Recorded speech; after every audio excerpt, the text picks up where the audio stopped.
Liverpool lost 1-0 to Galatasaray in the Champions League match, with the Galatasaray fan being the real hero here. From bursting crackers outside the Liverpool hotel late at night to keep the players up, to bringing an atmosphere in Rams Park where the players, the referee, they couldn't hear anything apart from the fans chant, they won the game for Galatasaray. So without further ado, let's get right into it.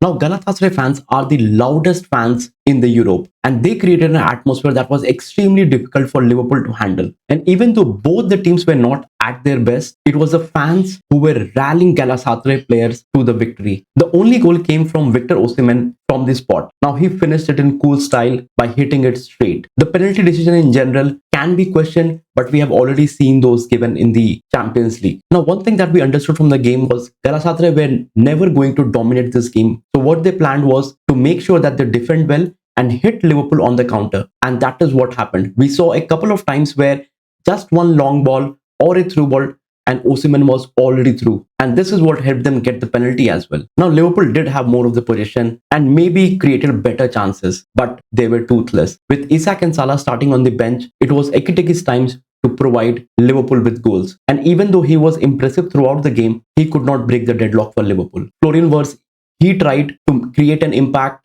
make the game ticking, but Galatasaray blocked every move that he created. And in the end, we saw that Slot brought on Salah, brought on Isak to get the equalizer and potentially the winner. And this move actually looked like it actually worked because Liverpool got a late penalty, but then it was checked by VAR and overturned. And even though they created more chances, they had more possession, they couldn't cut through Galatasaray. Now, this is not the end of the world for Liverpool. They have already won the game against Atletico Madrid and they have a lot of other games to come. So they can easily make up for it. But there are two things which are questionable. Number one, there was an injury to Alisson and Ekiteke and both of them were forced off, which is not good news for Liverpool.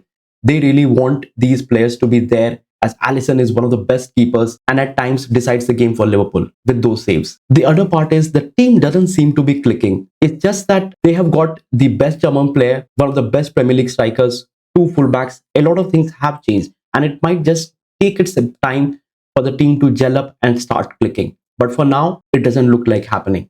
And with all those 007, 008 and all those things happening on social media, it will put more pressure on the players. Arne Slot needs to sort his defense because Liverpool have been leaking goals, whether it's now late goals, early goals or goals on the counter attack. They are not stable. And this is something that Slot needs to figure out and figure out quickly. And with back-to-back defeats for Liverpool, the momentum seems to be shifting, but they are still on top of the Premier League table and they need to end this week with a massive result. Now, do let me know, what do you think Slot should change in the upcoming games? Do you think he has the right 11 to start the game? Because for me, I think he needs to tweak a couple of things, make sure how to fit in those players that he have bought. Do let me know your take on it in the comment section below. With that, the video is then and there. Don't forget to like, share and subscribe as it helps your brother and the channel grow.